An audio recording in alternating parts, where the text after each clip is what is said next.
믿습니다. 참 인생이라고 하는 것은 돌이킬 수가 없는 것 같아요. 한번 살아버린 인생을 우리는 돌이킬 수가 없기 때문에 매번 우리에게 다가오는 하루하루가 그렇게 소중할 수가 없네요. 2025년 이 한 해가 이제 시작이 되었는데요. 이제 올해도 이제 3주가 지났습니다. 하루하루가 소중하고 값진지 여러분 이 하루하루를 정말 값지게 또 소중하게 여기시고 살아가시기를 주의 이름으로 축복합니다. 우리는 살아오면서 정말 많은 실패를 경험하는 것 같아요. 어떤 사람은 성공. 그래서 우리는 실패와 성공을 매번 반복하며 사는 인생이 아닌가 싶어요. 그런데요, 성공하는 것보다는 실패하는 확률이 훨씬 더 높은 것 같아요. 여러분도 지난 인생을 뒤돌아보면 내가 성공했다라고 기억을 떠올리실 기억들이 과연 몇 번이나 되는지, 그리고 만약에 난 너무 실패했어 라고 생각하는 것은 과연 몇 번이나 있는지 한번 비교해 본다면 성공했던 기억보다는 실패했다라는 그 기억이 훨씬 삶의 많은 부분을 차지하고 있을 것입니다. 자, 그런데요, 어떤 사람은 실패를 통해서 배우는 사람이 있고 실패를 그냥 실패로 지나가 버린 사람이 있더라고요.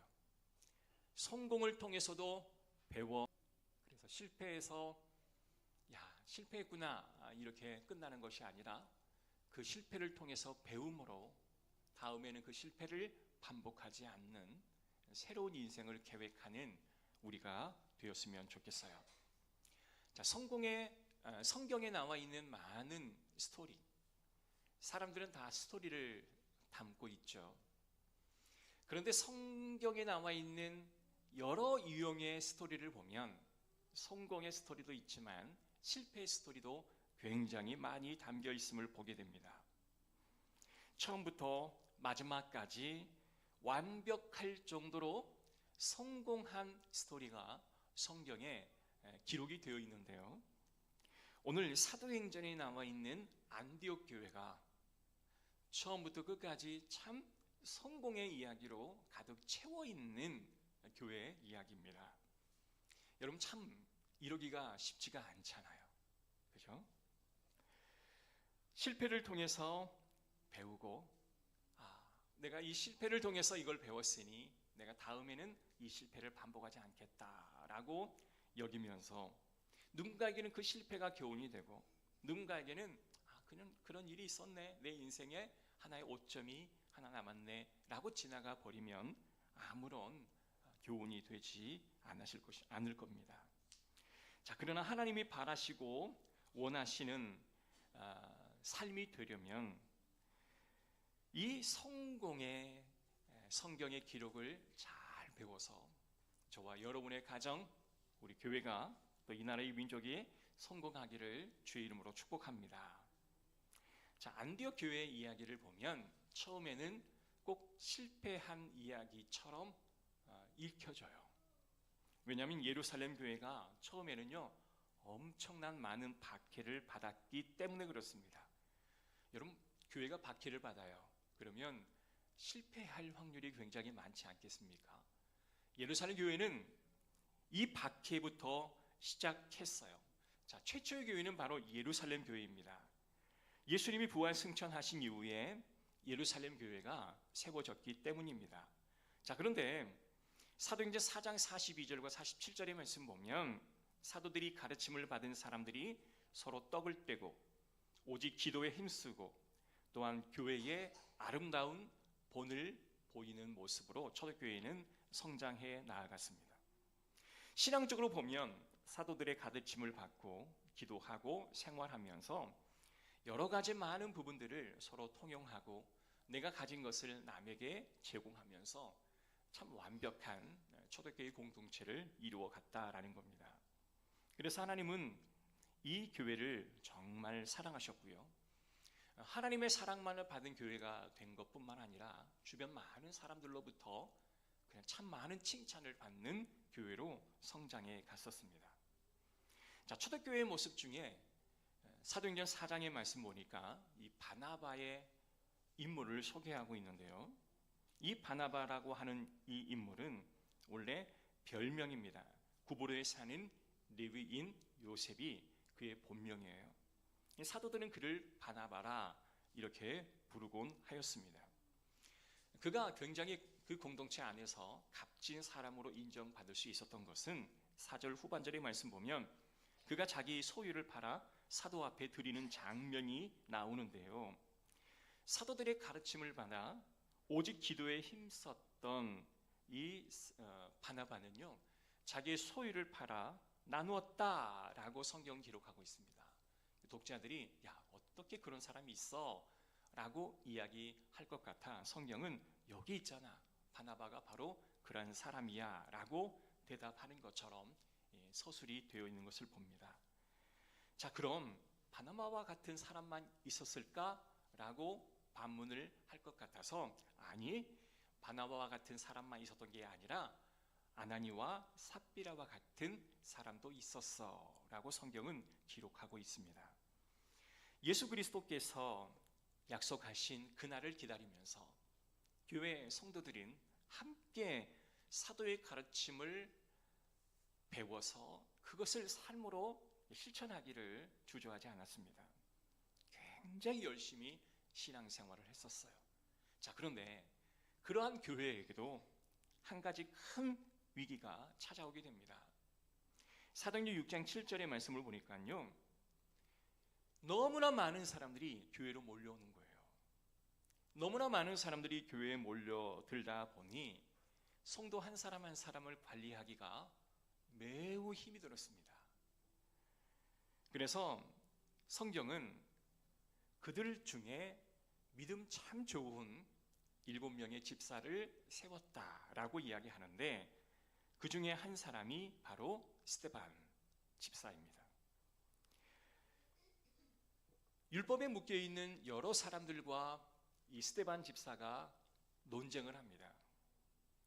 스데반이 하는 일을 가지고 그냥 하나씩 트집을 잡기 시작하는 거예요. 그런데 스데반은 성령과 지혜로 응하였기에 율법에 사로잡힌 자들과 대화해서 늘 이길 수가 있었고요. 그들은 이 스데반의 말에 더 이상 반박을 할 수 없는 상황에 다다랐습니다. 자, 그런데 지금 그의 죄목을 딱 고정하고 그를 고소하기 시작하는데요. 그 죄목이 바로 이렇습니다. 나사렛 예수가 성전을 헐고 모세가 우리에게 준 율법을 고칠 것이다. 이게 바로 신성모독이었잖아요. 근데 그 신성모독죄를 이 스데반 집사에게도 동일하게 적용을 해서 네가 한 말이 사실이냐? 예수가 했던 이 말이 너도 했는데 사실이냐? 라고 질문할 때 스데반은 맞습니다, 아닙니다 이렇게 대답한 게 아니에요. 그는 성경에 기록되어 있는 아브라함 시대부터 이어져 온 하나님께서 역사하신 모든 스토리를 그들 가운데 설교하기 시작합니다. 그러니까 질문에 오히려 아브라함의 하나님 그리고 우리 이스라엘과 함께 하셨던 그 하나님의 인생의 역사를 막 나열하는 거예요. 그러니까 이 율법에 사로잡혀 있는 사람들이 스데반을 죄 몫을 붙여서 고소를 했는데 이 스데반의 이야기를 듣자마자 마음에 엄청난 찔림을 받습니다. 여러분, 사람이 마음에 찔림을 받으면 어떻게 해야 돼요? 돌이키거나 회개하거나 엎드려야 되잖아요. 그런데 마음에 찔림을 받으니 오히려 공격해야 되겠다, 이 사람을 죽여야 되겠다라고 생각하고 자신의 마음의 찔림을 그냥 두꺼운 바위로 딱 덮어버리고 내 마음의 찔림을 허락한 이 스데반을 죽이면 되겠다 해서 그를 돌로 쳐 죽입니다. 자, 그러면 스데반의 순교의 결과는 무엇이었냐면 8장 1절의 말씀 보면 사울은 그가 죽임을 당함을 마땅히 여겼다. 이 사울은 누구예요? 훗날 바울이잖아요. 그날에 예루살렘에 있는 교회가 큰 박해가 있어 사도 외에는 다 유대와 사마리아 모든 땅으로 흩어지니라. 단순히 스데반 한 집사가 죽음으로 끝나버리는 게 아니라 스데반의 죽음으로 기점으로 하여서 예루살렘 교회가 엄청난 핍박을 받기 시작했다라는 겁니다. 사도들은 예루살렘에 남고 사도 외에는 유대와 사마리아와 온 땅 끝까지 하나님의 백성들이 막 흩어지기 시작한 거예요. 여러분, 예루살렘 교회가 사도의 가르침을 받아 똘똘 뭉쳐서 말씀대로 살기에 주저함 없고 자기의 소유를 팔아 가난한 사람에게 나누어 주고, 그래서 그 공동체는 너무나 아름다운 공동체가 되었는데 갑자기 스데반의 죽음으로 말미암아 갑자기 그 교회에 어마어마한 핍박이 몰려오게 되었고요. 그 교회 안에 있던 많은 사람들은 뿔뿔이 다 흩어지기 시작했다라는 것입니다. 자, 그런데 이 일로 어떠한 일이 발생을 했는지 성경은 주목하고 있는데요. 4절, 그 흩어진 사람들이 두루 다니며 복음의 말씀을 전할세. 아니, 흩어졌으면, 아니 쫓겨나갔으면 너무 억울해서 인생을 자포자기 할 수 있는데 오히려 그들은요, 흩어질 그곳에 가서 주의 복음을 증거했다라고 성경은 기록하고 있습니다. 얼마나 이 초대교회 예루살렘 교회 성도들이 말씀으로 훈련이 잘 되어 있는지 우리는 알 수 있잖아요. 사도행전 8장에는요 사도 빌립이요 사마리아로 갑니다. 사도 빌립이 사마리아에 가서 복음을 전하는데 이 모습을 베드로가 봐요. 그래서 베드로가, 야, 빌립이 사마리아에 들어가듯이 복음을 이렇게 능력 있게 전하는구나. 그래서 9장의 말씀 보면 베드로가 이제 나아가 사마리아로 들어갑니다. 그리고 거기에 보면 에디오피아의 네시에게 복음을 전하여 그를 하나님의 자녀로 전도를 해요. 그러니까 너무 놀라운 일들이 막 일어나는 거예요. 그래서 예루살렘 교회가 뿔뿔이 흩어진 가운데 사람들이 사마리아 모든 땅에 땅끝까지 가서 주의 복음을 증거하니, 야, 이게 도대체 무슨 일인가? 겉으로만 보면 교회가 회파되고 교회가 나누어졌다라는 것에 굉장히 암울한 소식처럼 들려오는데요, 오히려 복음이 땅끝까지 증거되어지는 놀라운 역사가 일어나게 됩니다. 심지어는요, 사울이 다메섹에 가다가 회심하는 놀라운 역사가 일어나게 됩니다. 그래서 8장, 9장이 이렇게 복음이 땅끝까지 막 기하급수적으로 인간의 상상력을 뛰어넘는 놀라운 일들이 막 일어나고 있는 건데요, 뭐라고 말합니까? 그리하여 온 유대와 갈릴리아, 사마리아 교회가 평안하고 든든히 서가고 주를 경외함과 성령의 일로로 진행하며 그 수가 더 많아지니라. 할렐루야. 박해 중에도 예루살렘 중심으로 초대교회가 든든히 세워져 가고 있다라고 이야기합니다. 자, 9장 31절의 말씀 보면 아까 말했던 것처럼 이때 베드로는요 어떠한 생각을 갖게 되어지냐면, 베드로는 사실 복음은 유대인에게만 적용되어야 한다라고 믿었던 사람이에요. 그런데 이제 이 복음이 이방인에게로 가야 한다라고 하는 사실을 그가 환상을 통해서 깨닫습니다. 너무나 잘 알죠. 야, 요바에 가 있는 베드로에게 환상을 보여줍니다. 야, 부정한 음식을 먹어라. 아니, 먹을 수가 없어요. 저는 싫습니다. 아니, 내가 먹으라는데 네가 왜 못 먹는다고? 싫다고 거부하느냐? 너는 고넬료에 가서 세례를 베푸는 일을 해라. 이러한 일로 인해서 안디옥에서 한 사건이 발행되는데요, 사도행전 11장 19절입니다. 사도행전 11장 19절입니다. 다 같이 한번 읽어볼게요. 시작. 그때에 스데반의 일로 일어난 환란으로 말미암아 흩어진 자들이 베니게와 구브로와 안디옥까지 이르러 유대인에게만 말씀을 전하는데, 자, 그때에라는 이 그때는 8장, 9장, 10장에 일어난 이 결과로 이러한 일이 일어났을 때를 말하는 겁니다. 그러니까 스데반 일로 흩어진 사람들이 안디옥까지 온 거예요. 그때에 베드로가 고넬료에게 세례를 한 것으로 이제 이렇게 말합니다. 예루살렘 형제들에게 이렇게 말해요. 왜냐하면 고넬료는 이방인이었고 이방인에게 세례를 주는 것으로 인해 베드로는 변명을 하게 됩니다. 이제 하나님께서 우리 유대인에게만 복음을 허락해 준 게 아니라 이방인에게도 복음이 허락되었습니다. 그들도 생명 얻을 기회를 하나님이 허락해 주셨습니다. 말할 그때예요. 예루살렘 교회가 핍박을 피해 예루살렘 교회를 떠나 구브로와 페니키아 안디옥까지 떠나게 된 그들이 박해 때문에 몸을 피했지만 복음을 떠난 게 아니라 오히려 그곳에서 유대인의 복음을 전하였다라는 것입니다. 이렇게 예루살렘을 떠난 사람들 중에도 구브로 사람과 구레네 몇 사람이 있다라고 성경 기록하는데요. 여기 보면 구브로 사람, 구브로에 살던 사람이 아니라 구브로에 살고 있던 유대인이라고 우리는 해석을 해야 돼요. 그러니까 구브로에 살고 있던 유대인이라고 해석을 하는 게 옳습니다. 그 지역에 사는 유대인에게 복음을 전하고 20절의 말씀 보면 그 중에 구브로와 구레네 몇 사람이 안디옥에 이르러 헬라인에게도 말하여 주 예수를 전파하니, 여기 보면 유대인뿐만 아니라 이제 이방인 헬라인에게까지 주의 복음이 선포되었다. 여러분, 이건 굉장히 중요한 의미가 그 안에 담겨 있습니다. 사랑하는 성도 여러분, 예루살렘 교회의 핍박으로 인해 사람들이 흩어져 유대인, 이방인, 헬라인에게까지 주의 복음이 증거되어지는 것은 여러분, 핍박이라고 하는 이 실패를 통해 그들이 다시 배움으로 그것을 하나님의 놀라운 기적의 능력으로 승화시키는 일의 결과가 아니었을까 싶습니다. 사랑하는 성도 여러분, 안디옥 교회는 예루살렘 핍박을 피해서 돌아온 사람이었습니다. 자, 이 안디옥 교회가 어떻게 형성되었냐? 핍박을 피해 온 몇 사람이 그 지역에 살고 있는 유대인에게 복음을 전합니다.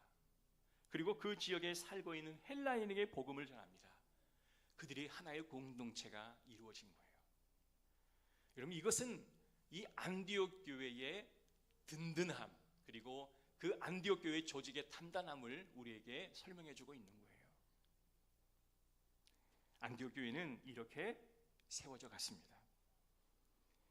하나님 나라의 복음은 유명한 자가 아닌 이름 없은 무명한 자를 통해 복음이 땅끝까지 선포되어 교회가 세워졌는데요.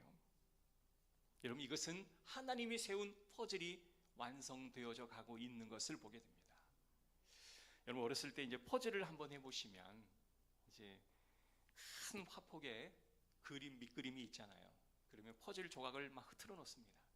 그럼 하나씩 맞춰 나가요.